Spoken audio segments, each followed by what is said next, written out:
warahmatullahi wabarakatuh.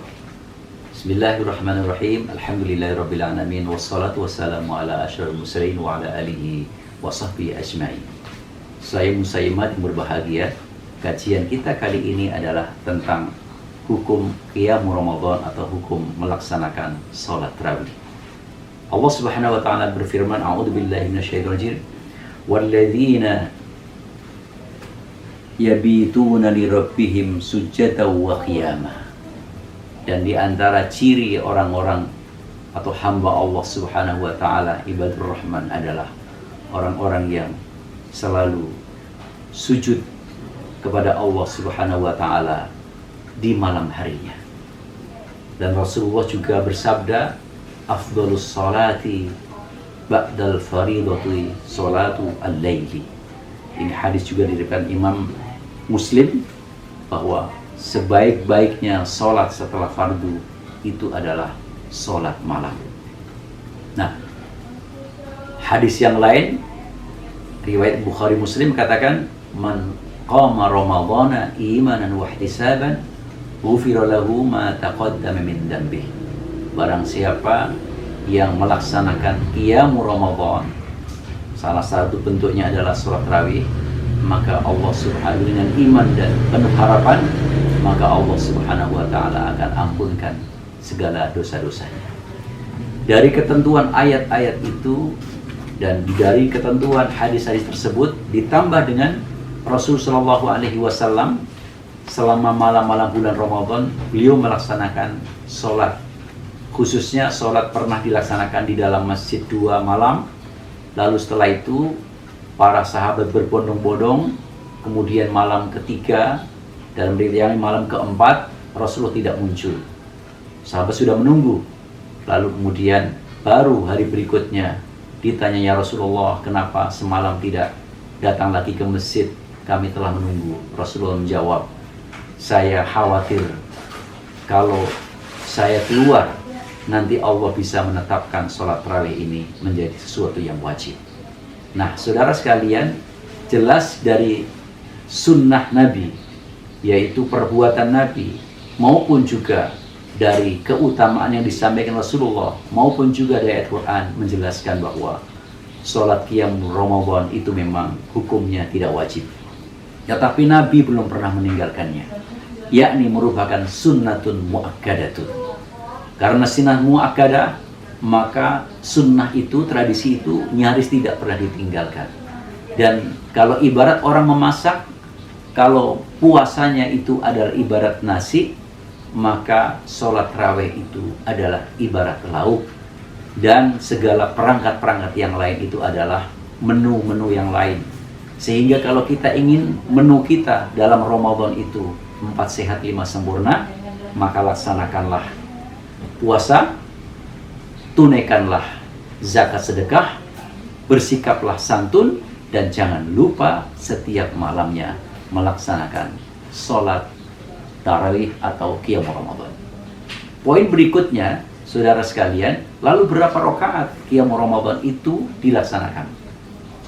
Dari seluruh riwayat yang dikaji oleh para ulama dapat disimpulkan, apalagi kajian Imam Ibnu Hajar di dalam kitabnya Fathul Bari, bahwa sesungguhnya sholat tarawih itu intinya bukan di rakaatnya, jumlah rakaatnya berapa, tetapi intinya adalah bagaimana kita membangun sholat, membangun komunikasi kepada Allah dengan sholat senyaman mungkin, selama mungkin.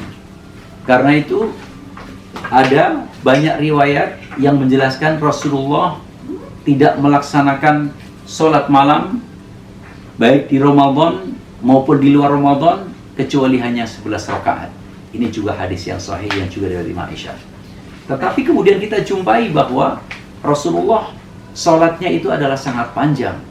Di dalam hadis yang menjelaskan tentang bahwa Rasulullah melaksanakan witir itu 4, kemudian 3, maka di sela-sela itu wala tas'alu an husnihinna. Setiap rakaat jangan kamu tanya bagaimana Rasulullah itu melaksanakan, karena itu begitu panjang dan begitu sempurna. Jadi jumlah rakaat di dalam sholat tarawih itu bisa saja 11 rakaat, bisa saja 13 rakaat, bisa saja 23 rakaat, bisa saja 19 rakaat, bisa saja 29 rakaat, bisa saja 39 rakaat, bisa saja 59 rakaat. Dan ini semuanya merupakan tradisi yang pernah dilaksanakan di Masjid Nabawi Rasulullah setelah Rasulullah meninggal dan menjadi tradisi para ulama waktu itu. Kenapa? Semua berdasar.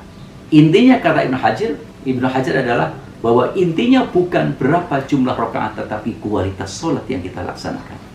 Jika kualitas sholat kita laksanakan itu adalah sempurna dengan baik, maka sedikit rakaat pun tidak mengapa, karena kualitas sholat itu sudah tercapai.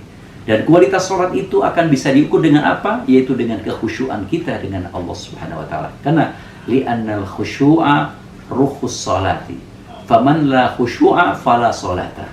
Bahwa khusyuk itu adalah jiwanya sholat. Orang yang ketika sholat tidak punya kekhusyuan, maka itu seperti bangkai atau seperti gedebok pisang, seperti robot yang kemudian bergerak tetapi tidak dengan perasaan dan juga tidak dengan hati, sehingga tidak ada nilai. Nah, untuk kita bisa melaksanakan sholat qiyam Ramadan, apakah itu 11 maupun 13 maupun seterusnya, maka yang terpenting kita perlu persiapkan diri kita, bahwa wawasan kita tentang ini menjadi penting. Karena dengan demikian, bahwa apa yang kita lakukan itu adalah berdasarkan suatu ilmu. Nah, sekali lagi hadirin shaimin shaimat yang dimuliakan Allah Subhanahu wa Ta'ala, sudah tidak ada waktunya lagi untuk kita berdebat tentang kenapa kamu sholat tarawih 11 rakaat, kenapa kamu sholat tarawih 13 rakaat. Tetapi yang menjadi penting, ketika kita melaksanakan sholat malam itu berjamaah, maka ikutilah sampai akhir supaya mendapat pahala kesempurnaan qiyamul lail. Jangan sampai imamnya mengambil 23, kita begitu 8 rakaat pergi, Anda tidak mendapatkan fadilah jamaah qiyamul lail. Meskipun rakaat-rakaat Allah hitung dan seterusnya. Dan sekali lagi, mengapa sholat tarawih ditekankan? Karena sholat tarawih itu dalam rangka memastikan bahwa tarbiyah atau pendidikan kita kepada Allah Subhanahu wa Ta'ala ini secara pikir maupun secara zikir dilatih setelah sehari penuh kita ditarbiyah, dididik oleh Allah melalui fisik kita, yaitu supaya kita mengosongkan perut kita, supaya kita menghauskan diri kita, supaya kita mengendalikan nafsu amarah kita, mengendalikan nafsu birahi kita. Itu semuanya dalam rangka membuat badan kita sehat, ruh kita sehat, lalu pikiran kita sehat. Dan di malam hari ini adalah merupakan cas kepada kita. Semoga apa yang tersampaikan bisa dimengerti dan bermanfaat bagi kita semuanya. Wallahul muwaffiq ila aqwamit thoriq. Assalamualaikum warahmatullahi wabarakatuh.